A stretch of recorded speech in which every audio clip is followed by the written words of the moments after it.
मैथिली आ भोजपुरी के सबसे नीक चैनल एपी प्रोडक्शन दरभंगा के एखनई लाल बटन दबाकर सब्सक्राइब करू और घंटी के निशान बटन के जरूर दबाओ ताकि नव नव ऑडियो आ वीडियो अहाँ सब लग तुरंत पहुँच सके।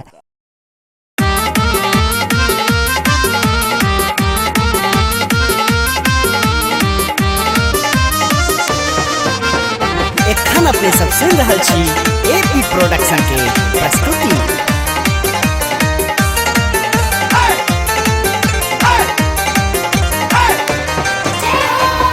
शरण में लो ज्वाला विनती करू स्वीकार।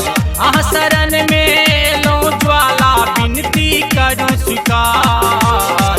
शंभु बाबा साधक बनला माँ ज्वाला दरबार। ज्वाला मैया के ज्वाला मैया के जय हो कसरर में गूंजे जय जयकार। शंभु बाबा के महिमा छे अगम अपार।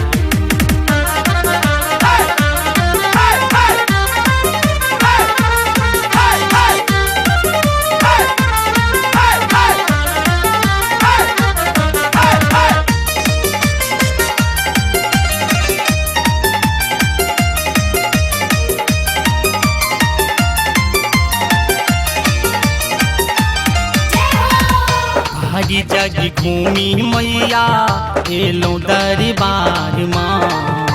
अही कृपा सो मैया चल संसार माँ।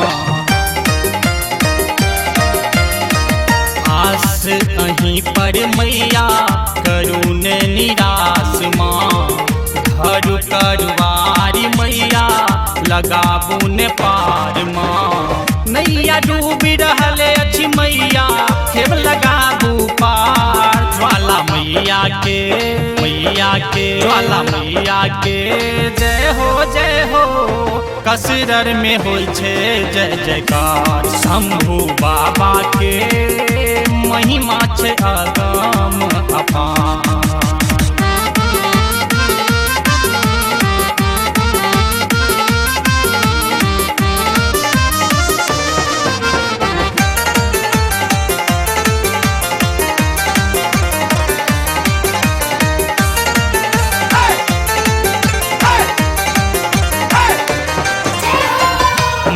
बिनु जगे में ना कियो सहारा। आहा मुँह फेरब त हेते ने गुजारा। कसरर धाम में ज्वाला विराजे। मन के मनोरथ मैया सब हक पुरावे।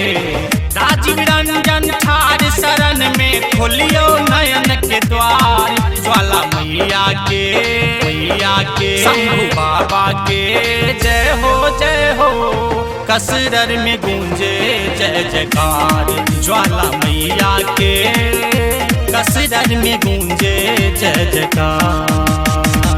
शरण में लो ज्वाला विनती करू स्वीकार।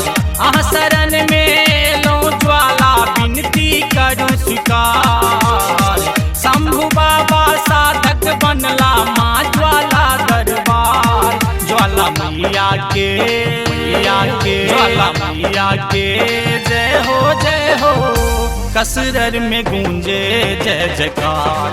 शंभु बाबा के महिमा छे